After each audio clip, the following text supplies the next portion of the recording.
भाई आप उसका जो वॉल्यूम होता है डीजे का तय कर दीजिए कि भाई इतना वॉल्यूम में ही बजेगी। क्या दिक्कत है? किसी को कोई आपत्ति नहीं होती है कि रोज सवेरे सुबह देखते होंगे 5 बार अजान होता है माइक से।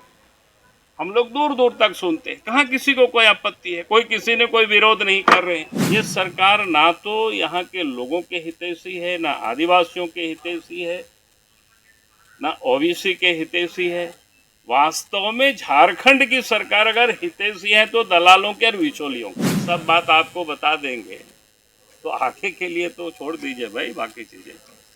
तो मैं कह रहा था कि मनीष जी यहाँ हैं और हजारीबाग के बारे में आप सबको पता है, इन्होंने कल विधानसभा में भी मामला उठाया। आज दो व्यक्ति यहाँ विधानसभा में भी और मुख्यमंत्री के यहाँ भी लोग गए थे 20 तारीख यानी 18 तारीख से पैदल हजारीबाग से चल करके दो राम भक्त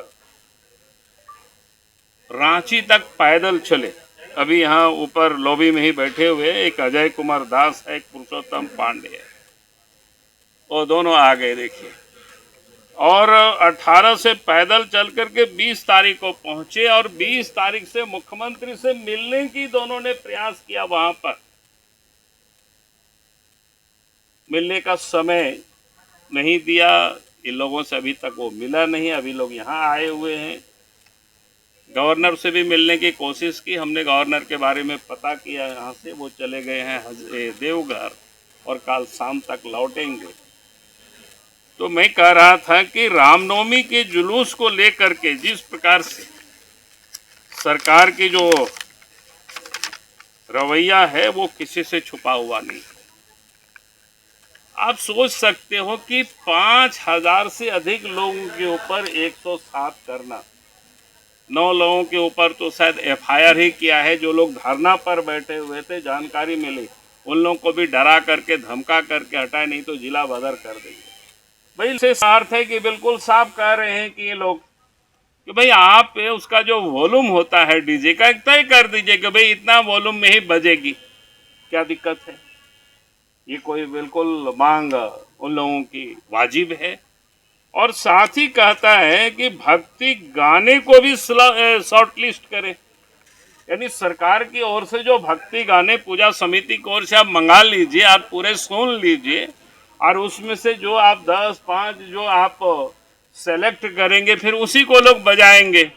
भक्ति गाना को भी, उसमें भी कहीं कोई लोगों की डिमांड कोई गलत नहीं है। उसके साथ साथ कह रहे हैं कि भाई फुहड़ और अश्लील गाने पर सरकार रोक लगावे। अब इतनी अच्छी और इतनी सुंदर डिमांड है जनता की ओर से, और उसके बाद सरकार यानी जुलूस में डीजे नहीं बजेगी, अपनी जिद पर अड़ी हुई है। तो आप सोच सकते हैं भाई किन लोगों को खुश करने पर, किन को आपत्ति है डीजे से, ये सरकार को बतानी चाहिए। किन लोगों ने कोई आपत्ति किया है। आज आप देखेंगे कि भाई डीजे तो क्या, आप तो देखते हैं हम सब लोग, किसी को कोई आपत्ति नहीं होती है कि रोज सवेरे सुबह देखते होंगे 5 बार अजान होता है माइक से। हम लोग दूर दूर तक सुनते हैं, कहाँ किसी को कोई आपत्ति है, कोई किसी ने कोई विरोध नहीं कर रहे हैं। तो ये सरकार जानबूझ करके जबरदस्ती जिसको कहते हैं, इस राज्य के अंदर में हिंदू और मुसलमानों के बीच में तफरका पैदा कराना, इसकी एक प्रकार से षड्यंत्र है। सुनियोजित साजिश के तहत इन्होंने इस प्रकार की ये जो बंदिश लगाई, और ये एकाएक नहीं हो रही है घटना।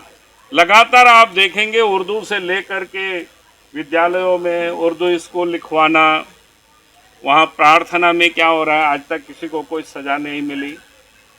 फिर पिछले दिनों देखे कहाँ पांकी में जो घटना घटी शिवरात्रि के दिन में, जानबूझ करके जिन लोगों ने मारपीट किया, जिन लोगों ने आपत्ति किया, तुरंत द्वार बनाने से गिरफ्तारी उनकी होनी चाहिए थी तो मामला सलट जाता। लेकिन समाज दोनों को लड़ने दिया और फिर बाद में दोनों तरफ से दोनों और केस कर दिया दोनों ओर। यानी समाज को कैसे लड़ा रही है आज इस राज्य में सरकार, वो इसका उदाहरण है। अब रांची में तो पिछले दिनों आपने देखा होगा कि जुलूस जो निकाला था पिछले साल 22 के मई या जून का महीना था, आप सबको ध्यान में होगा, किसी ने कोई प्रवोक नहीं किया था, अपने अपने रोड पर लोग निकले, इसके बाद हंगामा हुआ, फिर घटनाएं घटी वो आप सबके सामने। आज तक सरकार ने उस जांच को पूरी नहीं की और जितनी लोग उसमें आज तो सब वीडियो में कैद रहता है, जो जो लोग लीड कर रहे थे उनके ऊपर केस होनी चाहिए थे, उनके ऊपर गिरफ्तारी होनी चाहिए था, लेकिन पूरे फाइल को सरकार ने दबा करके रखा हुआ। और इसलिए मैं कहूँगा कि आज अगर सरकार वर्ग विशेष को खुश करने के लिए और अनावश्यक तनाव को पैदा करने के लिए अगर ये हरकत कर रही है तो राज्य के लिए उचित नहीं है और इससे कानून व्यवस्था सुधरेगी नहीं बल्कि और बिगड़ेगी। समाज में धीरे धीरे आक्रोश बढ़ेगा, जो एक साथ लोग रह रहे थे वो भी एक दूसरे को दुश्मन बनाने में सरकार कहीं ना कहीं प्रभोग कर रही लोगों को, ये बड़ा दुर्भाग्यपूर्ण स्थिति है। इसलिए हम फिर से हेमंत सोरेन जी से ये मांग करते हैं सरकार से कि भाई हजारीबाग सहित पूरे झारखंड में आप डीजे का एक मानक तय कर दीजिए, इतना वॉल्यूम से अधिक में कोई नहीं बजाएगा। गीत संगीत जितनी भी होती है भक्ति गान उसको भी आप सेलेक्ट कर दीजिए कि भाई यही सब बजेंगे, किसी को कोई आपत्ति नहीं होगी। मुझे लगता है कि आज हमारी ओर से इतना ही कहकर, लेकिन हेमंत सोरेन के सरकार आते ही उसको इन्होंने खारिज कर दिया। तो अब तो झारखंड की जनता और यहाँ के नौजवान खुद ही उस पर विचार करेंगे। भाई झारखंड के नौजवानों के लिए यहाँ के लोगों के हितैषी की सरकार बीजेपी की सरकार रही है कि हेमंत सोरेन की सरकार रही है, ये आप बिल्कुल स्पष्ट हो चुका है। क्योंकि आप जो सरकार बार बार जो दावा कर रही थी कि 1932 उसके लिए यात्राएं निकाल रही थी और अब तो उनके पास कुछ भी कहने को नहीं है, अब क्लियर हो गया। भी अगर उसी को उन्होंने करते कि जो रघुवर दास जी ने जो 1985 को कट ऑफ डेट किया था और झारखंड के नौजवानों को 10 वर्षों के लिए यहाँ की सर्विस को जो रिजर्व किया था उसको और आगे 10 वर्षों तक हेमंत सोरेन चाहते तो वो बढ़ा सकता था, लेकिन उसको पूरी तरह से समाप्त करके उस पर उन्होंने कुछ नहीं किया। तो अब झारखंड की जनता पूरी तरह से देख रही है कि झारखंड के लोगों के हितैषी कौन है और झारखंड के नौजवानों के हक को मारने वाले कौन है, वह बिल्कुल स्पष्ट हो चुका है। बाबूलाल जी, मुख्यमंत्री जी कह रहे थे कि अभी हमारे पास बहुत सारा, भाई इसमें हस्तर की क्या जरूरत है?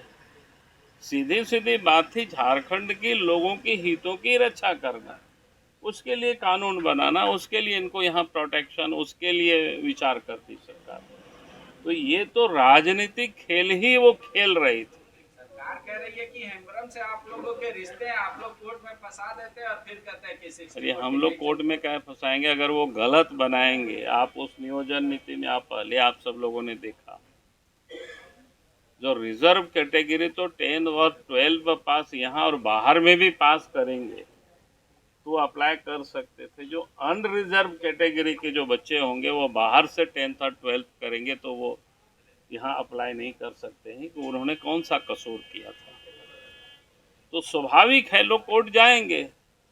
उस समय ही हम लोग कह रहे थे कि ये भाई गलत आप कर रहे हैं, गलत कर रहे हैं, तो कोर्ट लोग जाएंगे, कोर्ट इसको आपका निरस्त करेंगे। वही हुआ, कोई नई बात तो उसमें हुआ ही नहीं था। जो बात हम लोग बोल रहे थे, सरकार को समझा रहे थे कि आपने गलत किया है तो गलत ही होगी।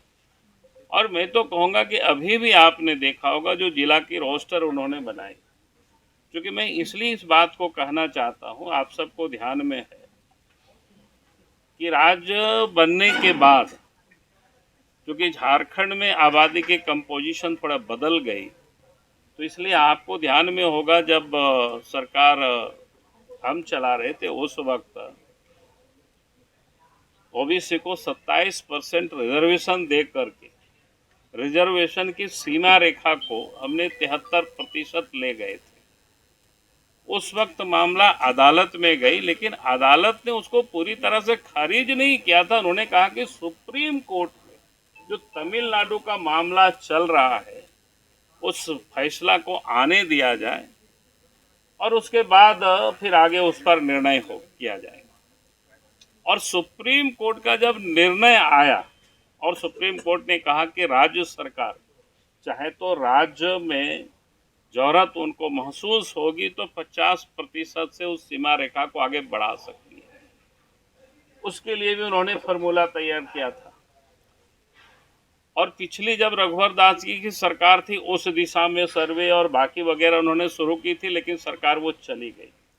तो कायदे से हेमंत सोरेन की सरकार को एक आयोग गठित करके, जिसको ट्रिपल टेस्ट भी कहते हैं, एक बार सर्वे करा लेते और उसके बाद ओबीसी की आबादी चूंकि यहाँ बड़ी तादाद में है उसको ध्यान में रख करके और फिर वो जो रिजर्वेशन की पॉलिसी ले आती ताकि उन लोगों के हक को भी मारा नहीं जाता।